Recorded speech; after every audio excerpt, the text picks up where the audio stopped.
Anti biotic की एक class क्विनोलोन्स, और क्विनोलोन्स में सिप्रोफ्लॉक्सासिन, क्विनोलोन्स का नाम जब भी आता है सिप्रोफ्लॉक्सासिन का नाम सबसे पहले आता है। सिप्रोफ्लॉक्सासिन जब लॉन्च हुई, ये एक ऐसी ड्रग थी कि इसके बारे में सोचा गया कि ये एक मैजिकल ड्रग है, इतना ब्रॉड स्पेक्ट्रम कि इसने तकरीबन रिस्पिरेटरी, गट रिलेटेड और सॉफ्ट टिश्यू रिलेटेड, इसके अलावा गायनेकोलॉजिकल जो इन्फेक्शंस थे, ये जिस तरह के भी इन्फेक्शंस बॉडी में थे, तकरीबन ग्राम पॉजिटिव और ग्राम नेगेटिव बैक्टीरिया पर इसकी कवरेज इतनी बेहतरीन थी कि इसको धड़ाधड़ इस्तेमाल किया जाने लग गया। तकरीबन enteric fever, urinary tract infection, कानों का infection, otitis media, respiratory infections, gynaecological infections जैसे भी इन्फेक्शंस थे, सिप्रोफ्लॉक्सासिन का इस्तेमाल उसमें इंतहाई बेहतरीन तरीके से किया गया और उसके बेहतरीन रिजल्ट्स थे। लेकिन फिर इसका इस्तेमाल ऐसे होने लग गया कि इसका इनज्यूडिशियस यूज होने लग गया, और सिप्रोफ्लॉक्सासिन जो है वो आजकल पिछले 20 साल में इसका ऐसे इस्तेमाल किया गया कि अगर 20 साल पहले की इसकी सेंसिटिविटी पैटर्न को देखा जाए और आज इसके सेंसिटिविटी पैटर्न को देखा जाए, तो तकरीबन जितने भी इन्फेक्शंस हैं और जितने बैक्टीरिया हैं, चाहे ग्राम पॉजिटिव है या ग्राम नेगेटिव है, वो सिप्रोफ्लॉक्सासिन को रेजिस्टेंट हो गए हैं। और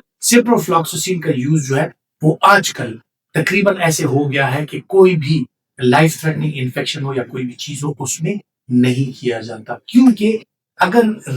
रेजिस्टेंस को देखा जाए, अगर कल्चर सेंसिटिविटी पैटर्न कराया जाए, यूरिनरी ट्रैक्ट इन्फेक्शन में, अगर यूटीआई में देखा जाए, तो जो बग्स होती हैं, जो बैक्टीरिया होते हैं, वो अक्सर औकात इसको रेजिस्टेंट आ जाते हैं। बस कहीं से कल्चर सेंसिटिविटी कराया जाए, ईयर स्वाब अगर दिया जाए, थ्रोट स्वाब अगर दिया जाए, स्पूटम अगर दिया जाए, जितने भी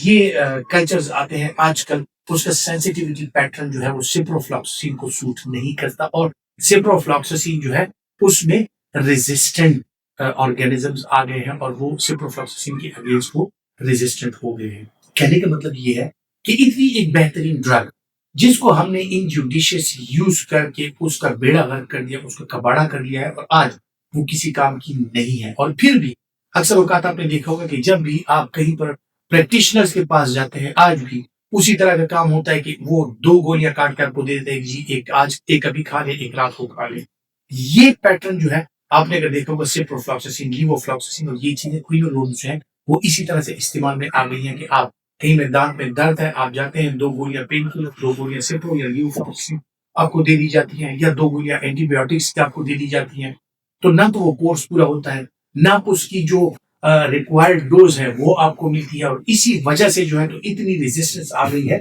कि ये दवाइयां जो है अभी नाकारा होने लग गई हैं। सिप्रोफ्लॉक्सासिन अभी तक एक ऐसी ड्रग है कि जिसका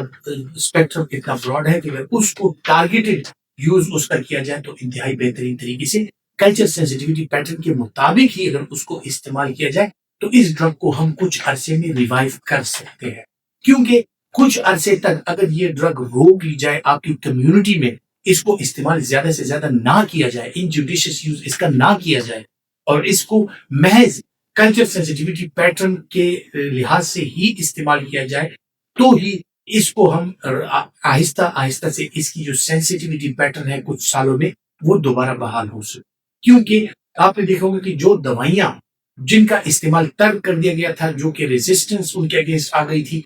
पिछले 10, 15, 20 साल में उनका इस्तेमाल नहीं हुआ इतना, वो दवाइयां आजकल फिर कल्चर सेंसिटिविटी पैटर्न में ड्रग्स की सेंसिटिविटी जो है वो काफी उनकी इंप्रूव हो गई है, और वो अब नए सिरे से उभर रही है वो ड्रग्स, और नए सिरे से आ रही है कि वो अब बैक्टीरिया के अगेंस्ट बहुत बेहतरीन तरीके से काम करती है। कहने का मकसद ये है कि सेल्फ मेडिकेशन एंटीबायोटिक के तौर पर, खुसूसन एंटीबायोटिक के लिहाज से बिल्कुल ना की जाए। आप एंटीबायोटिक खुद से बिल्कुल इस्तेमाल ना करें, सिर्फ अपने डॉक्टर के मशवरे के मुताबिक जहां पर वो इंडिकेटेड हो वहीं पर उसका इस्तेमाल किया जाए। इसके अलावा अगर कोई लाइफ थ्रेटनिंग इन्फेक्शन है, कल्चर सेंसिटिविटी पैटर्न का इंतजार किया जाए, कल्चर सेंसिटिविटी के मुताबिक जो ड्रग आपको मुहैया की जाए आपके डॉक्टर की तरफ से, उसी दवाई का इस्तेमाल किया जाए और उसी ड्यूरेशन के लिए और उसी डोज में किया जाए जिस ड्यूरेशन और डोज में आपका डॉक्टर आपको तजवीज कर। ख्वातीन हज़रात, उम्मीद करता हूं कि मेडिसिन नॉलेज के हवाले से जो मालूमात मैं आपके साथ शेयर करता हूं आपके लिए फायदेमंद साबित होंगी, और अगर आप समझते हैं कि फायदेमंद है तो ये वीडियो लाइक कीजिए और ज्यादा से ज्यादा शेयर कीजिए।